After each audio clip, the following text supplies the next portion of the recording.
Good day everyone, we are the Group 7 and today we'll be presenting our report topic, Laws of Principles of Strength Training and Sports. Each member of the group has prepared a part of these discussions and we've worked together to make it clear and informative. We hope you listen attentively and learn something new from our presentations. So let's begin. The laws and principles of strength training are the fundamental rules and guidelines that govern how our bodies adapt and get stronger through resistance training. So the proper applications of the training laws and principles ensure superior organizations of training with the fewest possible errors. So the 7 laws of strength training form the proper foundations for all strength training programs. So the principles of training outline the practical applications of the laws and the training program. So the laws and the principles of strength training are the fundamental rules and guidelines that govern how our bodies adapt and get stronger through resistance training. Lead to the 7 laws of strength training. Law 1. Develop joint mobility. In order to increase strength and mobility at the same time, most strength training exercises should be used for the entire range of motions of major joint, especially the knees, ankles, and hips. So, developing joint mobility means improving the range of motions in your joint like knees, ankles, and hips. When strength training use exercises that move your joint through their full range of motion. So this not only increases strength but also enhance flexibility and reduce the risk of injury by ensuring your joints can move freely and effectively. The next topic is the Law 2. So the Law 2 is develop ligament and tendon strength. So pag sinabi natin develop ligament and tendon strength, it is the muscle strength improved faster than tendon. No? Many training specialists and coaches overlook the strengthening of ligament and tendons because without strength tendons, no, in the muscle or the body, the athletes are not, especially sa mga athletes, hindi talaga sila masyadong active or malakas or strength sa mga mga activities or mga sports, no. So that is the Law 2. You need to look the strengthening of the ligaments or tendon. That is the Law 2. So the next is Law 3. Develop core strength. So the arm and legs are only as strong as the trunk. So alam natin no nga forearms and legs we know that is the strong, no, if doing mga sports, especially sa mga athletes, mga sports or ano-anong mga activities, nasa isip natin is malakas talaga yung arms and legs. But nakalagay dito sa Law 3, develop core strength. So it means dapat talaga natin i-develop yung core natin or trunk because that is the foundation of strength. Kasi kung mga activities or mga mag-perform ka ng mga klaseng training, you need to also have a strong core, no, to support the body, no. Hindi lang man arms and legs lang malakas, dapat din yung trunk or core. So that is the Law 3. You need to focus not on one muscle but lahat na muscle. Okay? So my topic is the law number 4. So the law number 4 is develop the stabilizer.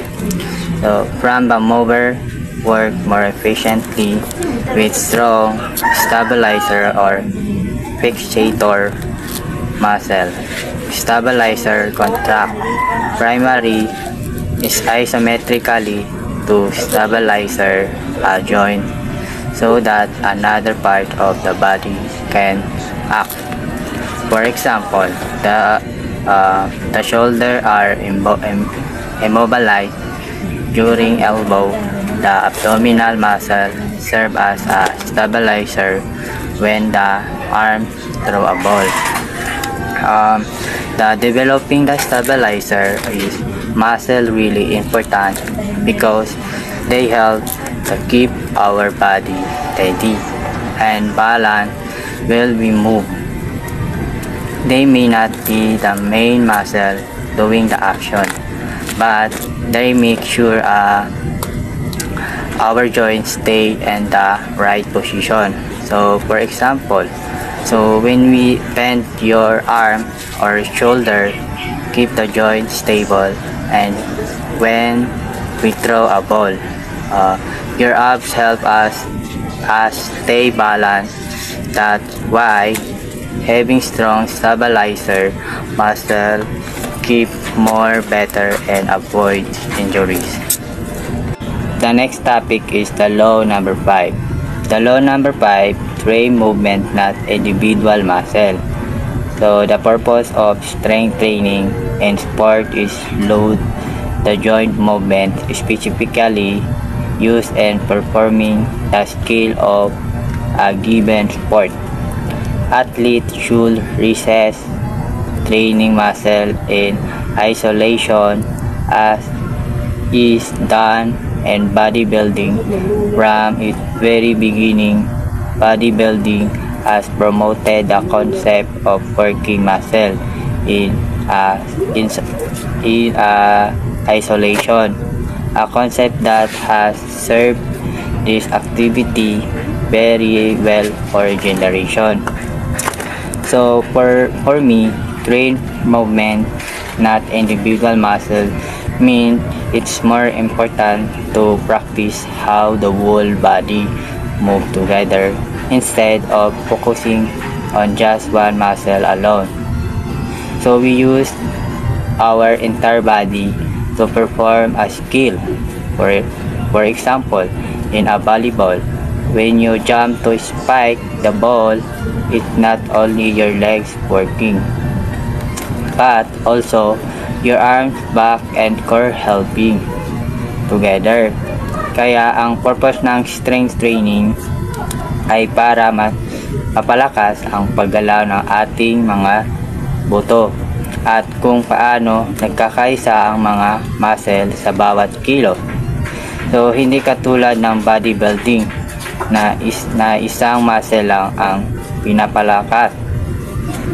Sa sport training, mas malaga yung coordination at lakas ng buong katawan.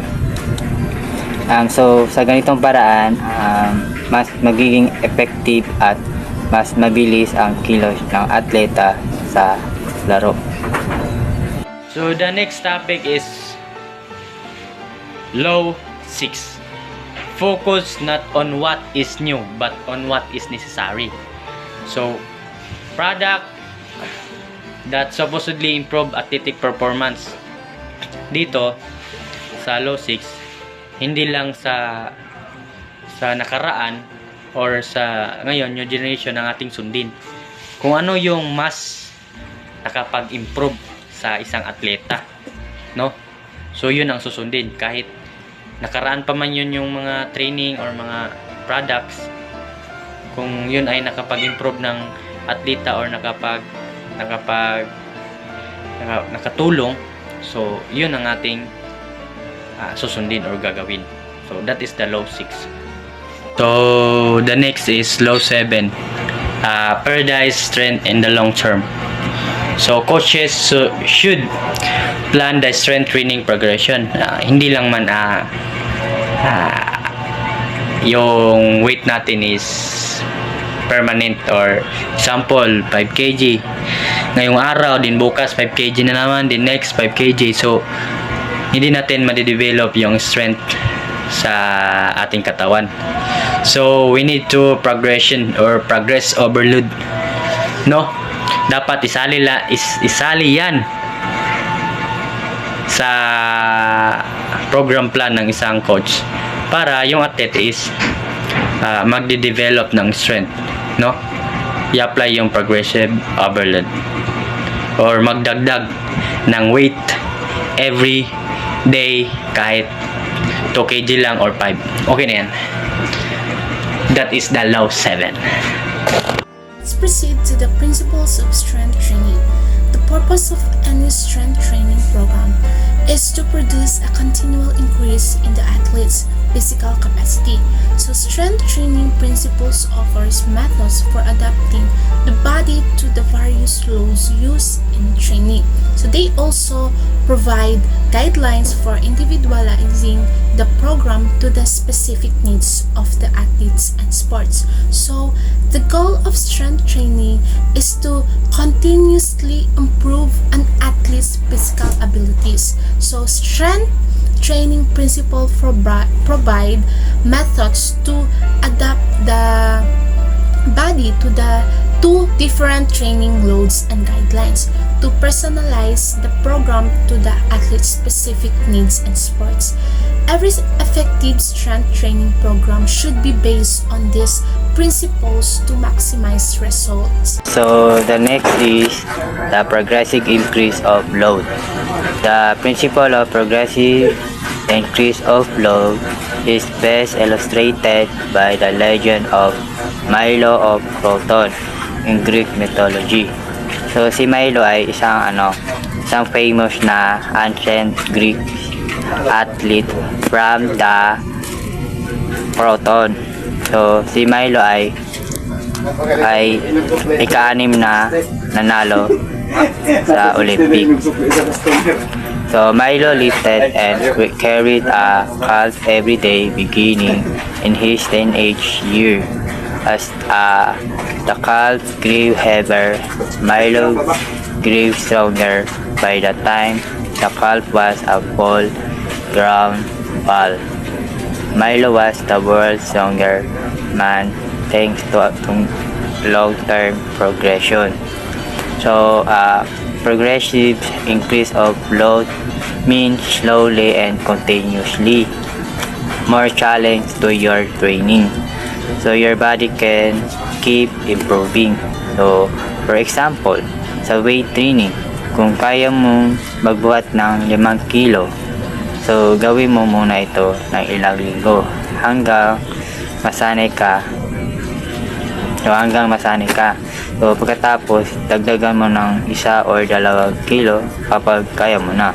So parang story din ito ni Milo of Croton. So he started by carrying a small calf every day. As the calf grew bigger and heavier, Milo's strength also increased because his body keep adjust to the heavier load. So it's important to keep pushing ourselves gradually to get better results. So the next is variety, or the quality or state of having different forms or types. So pag sinabi nating variety, iba't ibang exercise or activities that should engage the athletes, no, to be physical fit and to improve the performance of athletes. Hindi lang isang exercise but different, kasi sinabi nating variety, iba't ibang mga exercise, iba't ibang mga technique para ma-improve yung isang atleta. So that is the variety.